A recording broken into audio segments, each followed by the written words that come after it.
জিন কোথায়? জিন তোমার আখি মায়ের কাছে, দেখো না এই জন্য কি পাগলামি করে। মাশাআল্লাহ অনেক সুন্দর লাগছে, থ্যাংক ইউ।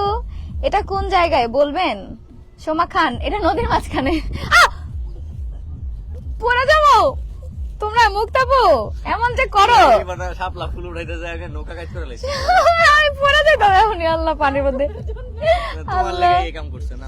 কানের দুলটা সুন্দর, হ্যাঁ কানের দুলটা। আমি কিন্তু লাইভ, এটা কিন্তু ব্লগে শর্ট না। জিহাদ ভয় পাইছে। আচ্ছা যাই হোক, লাল পরি হয়েছেন, থ্যাংক ইউ। আলিশা কোথায়? আলিশা বাসায় আপু, এই নদীর মাঝখানে ওরে আনলে পরে ও সাঁতার কাটতো, বুঝছো আপু? আলিশা আসছে না আপু, আলিশাকে এখানে আনবো না, এই নদীর মধ্যে উপর পানির মধ্যে নামতে না পারলে কান্না করবে। আর আমার তো শুট ছিল, এই লেহেঙ্গা শুট ছিল, যার আমি শুটে বের হয়েছি। আর শুটে বের হলে তো আমি আলিশাকে নিয়ে বের হই না আপু। তোমাকে সুন্দরী পরি মনে হচ্ছে, থ্যাংক ইউ, অনেক সুন্দর লাগে আপু, thank you thank you thank you. আজকের ছবিগুলা ভিডিওগুলা এত সুন্দর হয়েছে, আমি বাসায় যে যখন একটা একটা আপলোড করবো তোমরা দেখতে পারবা, অনেক সুন্দর সুন্দর ভিডিও হয়েছে আজকে। লেহেঙ্গাটাই জাস্ট এত সুন্দর, সুন্দর তো হবেই। লেহেঙ্গা ফ্রম আপু, লেহেঙ্গা ফ্রম তুমি আপু একটু কমেন্ট করো তোমার পেজ থেকে যে আমি লেহেঙ্গাটা নিছি, আমি একটু কমেন্টটা পিন করে দেই, বুঝতে পারছো? তুমি ভয় পাও না? ভয় নৌকায় আবার ভয় পাওয়ার কি আছে? আখিকে কপি করছে, আখি কবে লেহেঙ্গা পরছে? আখির জীবনটাই তো আমারে কপি করে, ইউটিউবিং করতেছে আমারে কপি করে, টিকটকে ভিডিও করে আমারে কপি করে, ফেসবুকে ব্লগ করে আমারে কপি করে, আবার ইউটিউবে ব্লগের লাস্টে বলে সবাই ভালো থাকো, সুস্থ থাকো, সুন্দর থাকো, যেটা 3 বছর ধরে আমি বলে আসছি। কেন আর কোনো ডায়লগ তোর নাই? অন্য ডায়লগ দে, যেই মেয়ের জীবনটাই এখন চলতেছে আমারে কপি করে, ওই মেয়ের নাকি আমার কপি করতে হবে। ভাই তাহলে তো আমার গার্মেন্টসে ভর্তি হইতে হবে, ওর লেভেলে যাইতে গেলে, দরকার নাই। তোলার যুদ্ধ চলতেছে। আপু এটা লেহেঙ্গা নাকি শাড়ি? আপু এটা লেহেঙ্গা।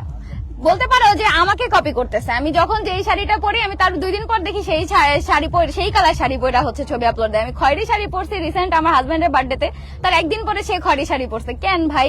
শাড়ি তো পরে আমারে কপি কইরাও, তাকে শাড়িই পরতে পারতো না, ওটা শিখাইছি তো আমি শাড়ি পরা। আপু পরে যাবা? কেন পরে যাবো? আমি তো নৌকা, আর আমি সাঁতার জানি ভাই, ওই আলগা ভয় আমার নাই। উড়ে বাবারে নৌকা, এইটা ভয় পাবো যে আপু ফোনটা পড়ে যাবে, ঠিক আছে, এটা ভয় পাবো, বুঝতে পারছো? প্লিজ আপু এত বাজে ভাবে করে বইলো না। কেন বলবো না? আমাকে নিয়ে কেন বলে আমার আম্মু নাকি গার্মেন্টসে চাকরি করছে। কোন গার্মেন্টসে চাকরি করছিল এটা একটু বলিস তো। হ্যাঁ তোর সাথে করছিল, তুই যখন করছিলি, মানে ও কিছু না পায় না আমার আম্মুরে নিয়ে কথা বলে। কেন ভাই, কিসের জন্য? হ্যাঁ তোর বাপ জায়গায় ডাকাতি করতো আর তোর খালু জায়গায় ডাকাতি করতো নারায়ণগঞ্জে, পারলে এটা প্রমাণ দিস যে মিথ্যা কথা বলছি। হ্যাঁ তোর খালুর গ্রামে, ওর খালুর গ্রামে যায় একটু খোঁজ নিও, তোর খালু প্যারালাইসিস কেন হয়েছিল। আপু তুমি পড়ে যাবা না? আমি পড়ে যাবো না আপু, আমাকে ধরার জন্য আমার জামাই আছে এখানে, বুঝতে পারছো? এই যে আমি পড়ে যাব না। এত অহংকার কিসে? আপনার অহংকার জামাইয়ের, বুঝতে পারছো? আমার জামাইয়ের অহংকার, আমার জামাই আমাকে ভালোবাসে, সেই জামাইয়ের অহংকার। পারলে এটা শেষ করো তোমরা কেউ, তোমাদের চ্যালেঞ্জ করতেছি। আল্লাহ, কেমন আছো গো আপু? আলহামদুলিল্লাহ। কারণ আমাকে নিয়ে কথা বলতে থাকবে, আমি চুপ ছিলাম, ঠিক আছে? সে কালকে লাইভে এসে কেন বড় বড় কথা বলে, আমি ওর লাইফে গেলে হাতের লাইফে গেলে তিশার পাত্তা থাকবে না, বসতি যেন কোথাকার। আপু আখির বোন রিয়া যে কাইল্লেনি তোমার নিয়ে ক্যাপশন দেয়, দিবে না? ওর তো জলা পড়ে উঠে গেছে, তো ইরফানের জন্য পাগল ছিল, ইরফানের বিয়ে করার জন্য উঠা পড়া লাগছিল, এটা পায় নাই, এখন তো জ্বলবেই। বেশি কথা বললে ইরফানরা যে বয়ফ্রেন্ড কইয়া যে কি টেক্সট দিল, ওইগুলা স্ক্রিনশট গুলো আপলোড দিয়ে দিব একবারে, বুঝতে পারছো? নতুন নতুন ব্রাইডাল লুক দিচ্ছে তো, তাই এত ভাববি। আল্লাহ, বাদ ব্রাইডাল লুকের কথা তো বইলই না, বিফোর দেখা তো হার্ট অ্যাটাক করে যায় মানুষ। যাই হোক,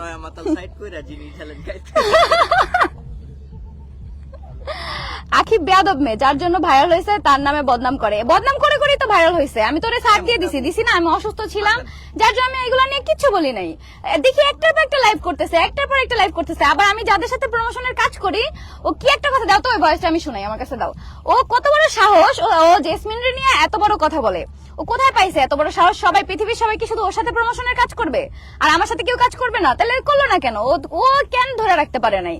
হ্যাঁ জামাই দুনিয়ায় আমারই আছে, আখির তো নাই জামাই, দুইটা তো গেছে, তো জামাই নিয়ে ভাব দেখাবো না?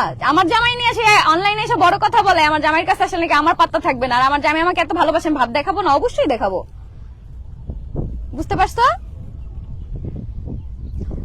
Awesome live, thank you. দাও, কত বড় সাহস! প্রমোশন করে তাহে যে আমার সাথে জেসমিন প্রমোশন করে তোমরা জানো, আখির সাথে আগে প্রমোশন করছিল, আখি একটা বেয়াদব যার জন্য ওর সাথে জেসমিন কাজ বাদ দিছে। সেই জেসমিনকে ও কিভাবে একটা মেয়ে মানুষের একটা মেয়েকে এই কথা কিভাবে বলে? জেসমিন মাগিটা যে প্রমোশন করে তাহে ওই মাগিটারে খাইয়া দিতে পারোস না, খান কি একটা। শুনছো মুখের ভাষা তার? হ্যাঁ, সে সাইমনকে বলে জেসমিনকে খাওয়া দেওয়ার কথা। হ্যাঁ, সাইমনকে বলে কেন? সাইমন রে তোর বোন রে খাওয়াইতে পারলি না? তোর বোন তো অনেক উঠতেছে, তোর বোন তো পাগল হয়ে গেছিল যাতে ইরফান ওরে খাইয়া দেয়, সেটা তো দেয় না, এই জন্য তো এত জলাপড়া উঠছে। তো সাইমন রে বল তোর বোন রে খাইয়া দিতে। তো আরেকজন রে বলো কেন? ও বিবাহিত একটা মেয়ে, হ্যাঁ একটা মেয়ে হয়ে একটা মেয়েকে কিভাবে এই কথা বলো? কেন? জেসমিন আমার সাথে হচ্ছে প্রমোশনের কাজ করছে, এটা জেসমিনের অপরাধ। তোর সাথে দুনিয়ার সবাই কি তোর সাথে কাজ করবে? তুই জেসমিন রে এত বড় কথা কিভাবে বললি? হ্যাঁ, ওই জেসমিন মাগিটা যে প্রমোশন করে তাহে ওই মাগিটারে খাইয়া দিতে পারোস না, খান কি একটা। কি সুন্দর ভাষা। হ্যাঁ, এটা সাইমন রে বলে একটা মেয়ে হয়ে, ওর লজ্জা করে না একটা মেয়ে হয়ে একটা মেয়েকে খাইয়ে দিতে বলে? তোর মতো তো সবাই জায়গায় জায়গায় খাওয়া তারপরে ভিডিও বানাইবে মানুষে দিয়ে। তোরে তো আরশ খান খাইয়া দিছে, এই জন্য তো তোর এত আখি আপু এই ভয়েস নিয়ে আরশ খান ভিডিও বানাবে না? হ্যাঁ, এই পাওয়ার ব্যাংকটা ধরো। এই ভয়েস নিয়ে আরশ খান কি বলবে? যেটা আখি আপুর ভয়েস না, তাহলে তো ভিডিওটা আমি আপলোড দিয়ে দিব। আখি আপুর ভেরিফাইড আইডি দিয়ে এগুলা পাঠাইছে, বুঝো নাই? তার জীবনে চলে তিশার চামচামি করে, এটাই তো। তিশা কার সাথে প্রমোশনের কাজ করে, তিশা কার সাথে কি করে, এটা নিয়েই হচ্ছে তার জীবন চলে। না হলে সে এরকম কথা কেন বলবে? কোথাও বলতে পারবে ও যার সাথে প্রমোশনের কাজ করে তার কারোর সাথে আমি কোনো কথা বলছি বা তার ওই ধরনের কোনো আমি কথা বলছি? ও যেভাবে বললো জেসমিনকে, একটা মেয়ে হয়ে কিভাবে বলে বলো? কিভাবে বলে?